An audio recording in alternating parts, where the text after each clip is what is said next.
Mais allez-y, installez-vous, messieurs. Est-ce que vous voulez commander quelque chose à boire? J'imagine que vous devez être fourbu. Moi je prendrais bien une chopine. Eh bien, allons-y pour une chopine. Toujours enclin à Et boire. toi, que vas-tu prendre? Bimine. Oui. Une Une chopinette. Que vas-tu prendre? Une chopine également. Je m'en pars en dialecte humain. Non mais vous me faites rire du coup, je sais pas. Est-ce que votre ami là a une extinction de voix? Je ne comprends pas. Je crois qu'il avait pas un petit peu sans voix face à votre glandole. Bon, Ah, vous savez, je sais que je suis très impressionnant, hein, surtout dans mes apparats de marchand, mais nous sommes entre amis, n'est-ce pas? Messire Elf, Messire Galforil, que souhaitez-vous boire? J'aimerais bien, pourquoi pas, une petite eau au concombre. du nectar et de l'ambroisie. Si vous avez du jus de goyave, j'aime bien. Avec une petite planche mixte. Ce sera un plaisir de le déguster. Eh bien, parfait! Comme ça, nous pourrons discuter du contrat. Oui! Le oui. contrat! Messire Le Midrick, paiement. Messire Lin, avez-vous fait votre choix de boisson? Une bière suffira. J'imagine que vous voulez votre paiement pour service rendu, ce qui est normal. Non, c'est bon. Merci. Ah, vous êtes une âme charitable, mon cher Gustave. J'apprécie cela, c'est une qualité de plus en plus rare en Empire. Vous savez, c'était là surtout ma qualité d'humoriste, parce que je veux bien. Vous êtes ventriloque aussi? J'ai l'impression que vous changez de voix au fur et à mesure. Moi, pas du tout. Ah, nous étions convenus d'un prix de 50 couronnes par tête. Vous êtes sûr? Oh, plutôt, oui. Écoutez, je suis marchand de drap, j'ai la mémoire des chiffres. Parce que j'ai justement le contrat que nous avons signé et il est en ma possession. Fais-moi un test de social. Putain, j'ai que 28! Je te donne un... J'ai plus de social que toi! En étant un vieux tueur dégueulasse. Putain, mais c'est pas possible, j'ai quand même un minimum Je te donne un de bonus de 10 sur ce test. Allez hop, ça tombe bien. Ça devait être moins de 38. T'as fait 47? Pour toi, effectivement, il me dit la vérité, c'était tout à fait 50 couronnes qui étaient prévues par tête. Super. Je me sens persécuté. Je suis un être sensible. Mais susceptible. Il sort une bourse, il fouille un peu dedans. Oh, la belle bourse. Le comptier, il vous la jette sur la table. Vous voyez qu'il y a des têtes qui se tournent un peu dans l'auberge vers vous, suite au bruit de pièces. Regardez tous les jaloux. C'est quoi, c'est 50 d'or? 50 couronnes par qu'il faut par vite personne. faire le Les tour. couronnes en or? Moi, je vais évanouir, moi. Comment Couronne en or? d'or de Couronne ma en or. vie. Ok. On fait vite le Vous compte. pouvez ajouter du coup 50 couronnes sur votre fiche de personnage. 50 plus 16. Je vous propose la chose suivante. Nous partons demain matin, en navire, allons sur le site de ce naufrage, et si vous l'acceptez, je vous engage pour repêcher ce trésor avec moi. Qu'en dites-vous? Et comment ça, pas de la magie pour rentrer dans l'eau? Vous n'êtes pas sans savoir, messieurs Gustave, que malheureusement, l'être humain, même les elfes et les nains, ne sont pas capables de respirer sous l'eau. Certainement pas. Sûrement du polynectar. Il y a le branchifleur.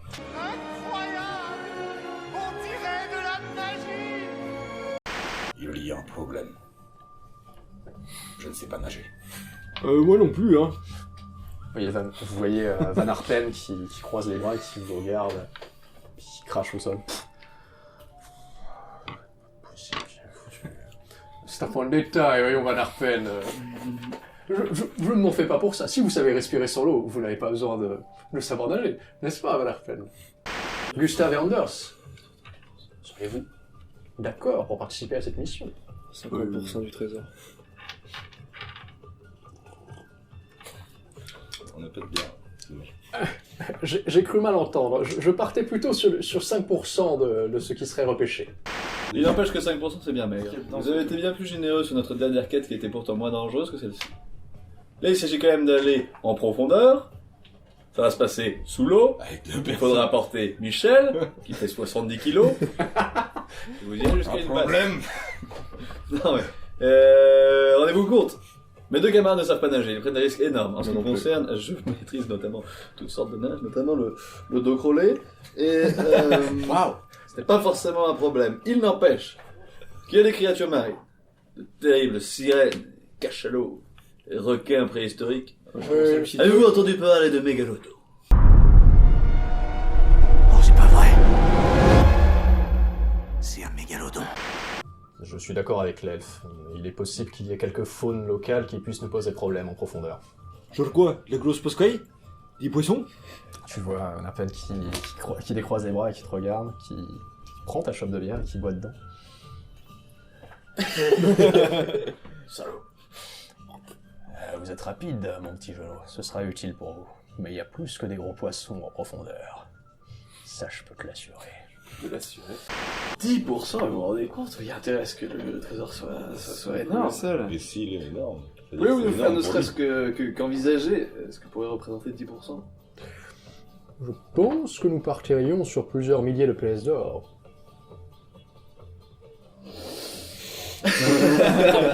Bon. Concertation. Dans ce cas, Concertation. Tout à fait.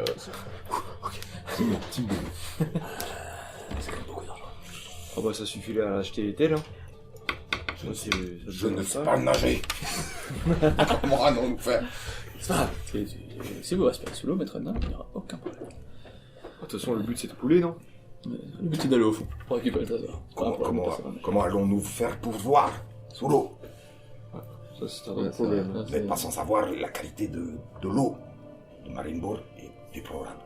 Peut-être avec une torche. On s'occupera de la logistique plus tard. Nous du paiement. Plusieurs milliers de pièces. Alors, Milliers. elfe, négociez. Milliers. Nous n'a qu'à ça, jouer ça au dé. Partons sur une base de 10%. Et j'aimerais négocier quelques pourcentages de plus lors d'une partie de dé. Ah, malheureusement, messire Galforid, je ne suis pas très joueur sur ce genre de choses. Je suis un marchand et je préfère être plutôt pragmatique. Je ne laisse pas le prix d'un contrat se décider sur un jeu de hasard. C'est tout à votre honneur. Alors je vous affronte au crucipète. Je vous défie au crucipète. Très bien. Est-ce que vous avez d'autres questions, messieurs, ou les points de détail, d'informations que vous souhaiteriez avoir? Est-ce qu'on peut dormir ici cette nuit? Mais bien sûr. La nuit vous est offerte, n'est-ce pas, messire Van Arpen? La victime derrière moi. Ouais. Évidemment que la nuit est offerte. Ce sera sur votre ardoise, Grotus. Eh bien, c'est entendu. Eh bien, messieurs, bonne nuit et à demain. T'as fait combien, du coup 40 pour 40. 62. 42. Tu erres un peu dans les couloirs, tu écoutes légèrement aux portes. Tu n'as rien vraiment d'inquiétant.